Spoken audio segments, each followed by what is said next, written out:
Hello friends, welcome back to my YouTube channel. दोस्तों, कार्तिक पूर्णिमा के अगले दिन यानी पड़वा के दिन चिड़ा चिड़ी की कहानी सुनी जाती है।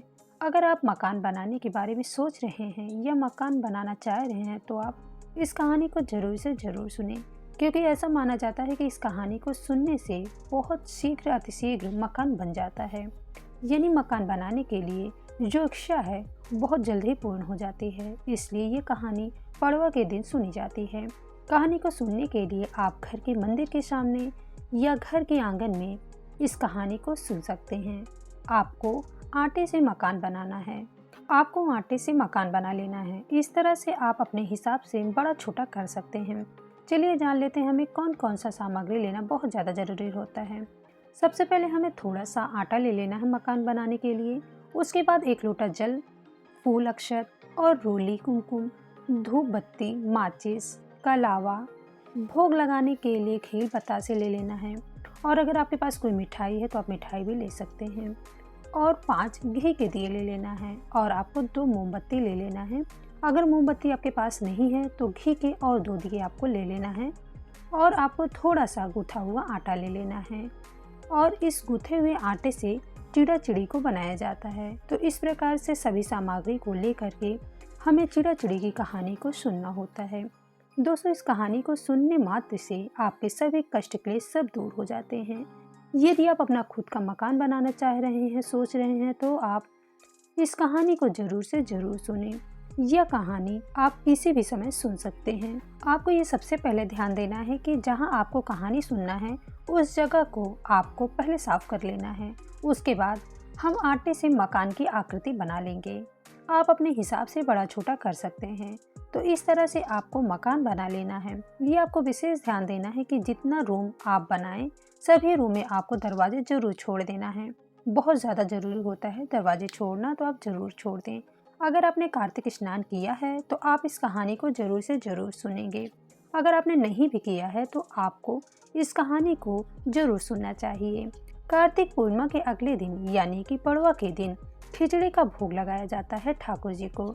खिचड़ी और आम के अचार का भोग जरूर लगाना चाहिए, बहुत ही शुभ माना जाता है। और इस दिन खिचड़ी का दान भी करना बहुत ज़्यादा ज़रूरी होता है, तो खिचड़ी का दान जरूर करें।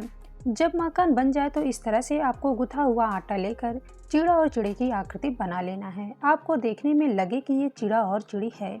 एक थोड़ा सा छोटा बना लेना और दूसरे को थोड़ा सा हल्का सा बड़ा, कोई पक्षी जैसा दिखने में लगता रहे। फिर उसे बनाने के बाद आपको घर के बीचों बीच में रख देना है। उन्हें चुमने के लिए आप थोड़ा सा खील बतासा जरूर रख दें। उसके बाद मकान के सभी कमरे में खील बतासे रख देना है। कहीं भी आपको खाली नहीं छोड़ना है, तो हर रूम के कोने कोने में आपको थोड़ा थोड़ा खील बतासा जरूर रख देना है। उसके बाद सभी दिए को रख देंगे सभी कमरे में, और 5वां दिया जो है उसे चिड़ा चिड़ी के पास में रख देंगे। और जो मोमबत्ती है उसे आप घर के मेन गेट पर जला देंगे। अगर मोमबत्ती नहीं है तो आप घी के 2 दिए और घर के मेन दरवाजे की तरफ दोनों तरफ जला देंगे। उसके बाद अब 1 लोटा जल ले लेंगे और अब उसके बाद चिड़ा और चिड़ी को तिलक लगा देंगे। उसके बाद जो भी साथ में कहानी को सुन रहे हैं उन्हें भी तिलक कर देंगे और खुद को भी तिलक लगा लेंगे। और अगर आपके पास फूल है तो आप जरूर अर्पित करें, अगर नहीं है तो कोई बात नहीं। उसके बाद चावल और मूंग दाल की सूखी खिचड़ी रख देंगे और उसमें कुछ दक्षिणा जरूर रख दें। और फिर जब आप ये सभी चीज़ें कर लें तो कहानी को सुने। कहानी को सुनने के लिए हाथ में थोड़ा सा खील बतासा लेकर ही कहानी को सुने। खाली हाथ कहानी नहीं सुनना चाहिए। चलिए कहानी को शुरू करते हैं। 4 चिड़िया थी, चारों सहेली थी, चारों कार्तिक स्नान किया करती थी। आई पड़वा, चारों ने सोचा कि खिचड़ी बनाएंगे। एक चिड़िया चावल लेकर आई, दूसरी चिड़िया दाल लेकर आई, एक चिड़िया घी लेकर आई। सब मिलकर खिचड़ी बना ली। सब ने सोचा कि पहले नहा कर आएं, उसके बाद फिर बैठकर खिचड़ी खाते हैं। पहले एक चिड़िया आई, उसे बहुत भूख लगी थी।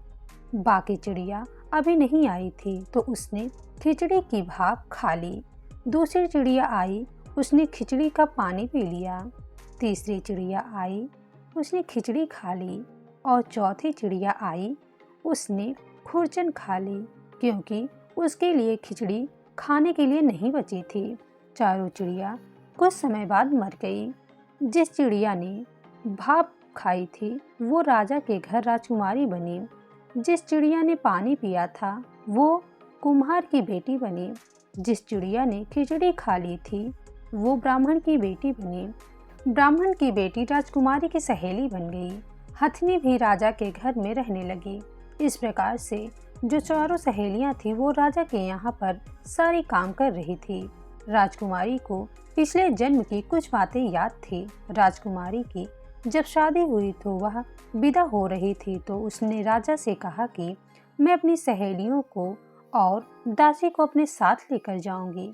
राजा ने कहा, ठीक है, तुम अपनी सहेली और दासी को साथ ले जाओ। लेकिन राजकुमारी फिर भी ना जाए। राजा ने फिर पूछा कि अब तुम्हें क्या चाहिए? तो राजकुमारी ने कहा, मुझे हथनी भी चाहिए।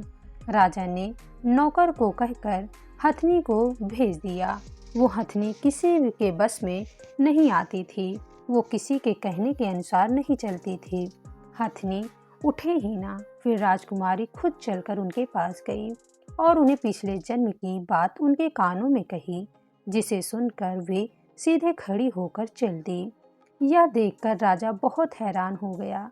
राजा ने कहा, ये मेरी बेटी तो नहीं है, क्योंकि ये तो जानवरों से बातें करती है।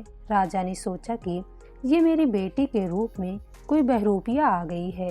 राजा ने तलवार निकाल ली और राजकुमारी से कहा, सच सच बताओ कि तुम कौन हो, नहीं तो मैं तुम्हारी गर्दन को काट दूंगा। तब राजकुमारी ने अपने पिछले जन्म की पूरी बात राजा से बताई। ये बात सुनकर सभी को बहुत हैरानी हुई। जिस राजकुमार के साथ राजकुमारी का विवाह हो रहा था उस राजकुमार ने कहा कि कार्तिक स्नान से इतना फल मिलता है तो हम दोनों जोड़े से कार्तिक स्नान करेंगे और खूब दान पुण्य करेंगे। उसके बाद राजकुमार और राजकुमारी दोनों ने कार्तिक स्नान किए और पड़वा के दिन खिचड़ी बनाकर चिड़ा चिड़ी की कहानी सुनी। इस तरह से उनके घर में अन्न धन की भंडार भर गए। इस तरह से उनके महल में दिन दूनी रात चौगुनी बढ़ोतरी होने लगी। जिस तरह से पड़वा की कहानी सुनने के कारण उन चारों चिड़ियों का उद्धार हुआ, उसी तरह से इस कहानी को सुनते कहते हुंकारा भरते सभी पर भगवान अपनी कृपा दृष्टि बनाए रखें और सभी का उद्धार करें। इस तरह से आपको चिड़ा और चिड़ी की कहानी कार्तिक पूर्णिमा के दूसरे दिन यानी पड़वा के दिन जरूर से जरूर सुन लेना चाहिए और भगवान आपके सभी कष्ट और क्लेश को दूर करेंगे। उसके बाद अब सुन लेते हैं गणेश जी की कहानी, जो कि सुनना बहुत ज़्यादा शुभ होता है। तो चलिए शुरू करते हैं कहानी को। एक बार की बात है, एक बुढ़िया थी। वो गणेश जी की बहुत बड़ी भक्त थी। बुढ़िया गणेश जी की पूजा करती थी। रोजाना मिट्टी के गणेश जी बनाती, रोजाना मिट्टी के गणेश जी गल जाते थे। इस तरह से रोजाना करती थी। बुढ़िया के घर के सामने एक सेठ जी की हवेली बन रही थी। बुढ़िया जाकर कारीगर से कहा, कारीगर मेरे लिए पत्थर की गणेश जी बना दो। कारीगर बोला, माता जी जितनी देर गणेश जी बनाऊंगा उतनी देर में मैं अपनी दीवार बना लूँगा। मेरे पास समय नहीं है, किसी और से बनवा लो। बुढ़िया को बहुत बुरा लगा। बुढ़िया ने कहा, भगवान करे तेरी दीवार टेढ़ी हो जाए। अब सुबह से शाम हो गई, जैसे दीवार बनाए वैसे ही दीवार टेढ़ी हो जाए। फिर ढा दे, फिर दीवार बनाए, फिर ढा दे। आए सेठ जी। सेठ जी ने पूछा, आज कोई काम नहीं हुआ है? तो कारीगर ने कहा कि जब भी दीवार बनाते हैं दीवार टेढ़ी हो जाती है और दीवार को गिराना पड़ता है। कारीगर ने बुढ़िया की सारी बात बताई तो सेठ जी ने कहा कि मुझे बुढ़िया के पास ले चलो। कारीगर सेठ जी को बुढ़िया के पास ले गए और सेठ जी ने बुढ़िया से कहा कि बूढ़ी माँ मेरी दीवार ठीक करा दो, हम आपके लिए सोने के गणेश जी बनवा देंगे। तो सेठ जी बूढ़ी माँ के लिए सोने के गणेश जी बनवा दिए और सेठ जी की दीवार सीधी हो गई।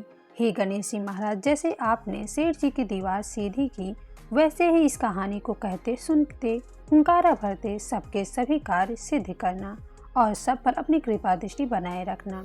उसके बाद हाथों में जो खील बतासे लिए हैं उसे हम चिड़ा चिड़ी और जल के लोटे में डाल लेंगे। उसके बाद इस जल को अगर आप दिन में कहानी को सुन रहे हैं तो आप सूर्य भगवान को जल चढ़ा दें।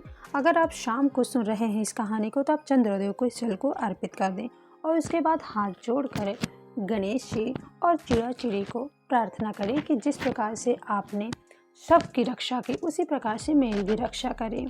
बोलो गणेश जी महाराज की जय।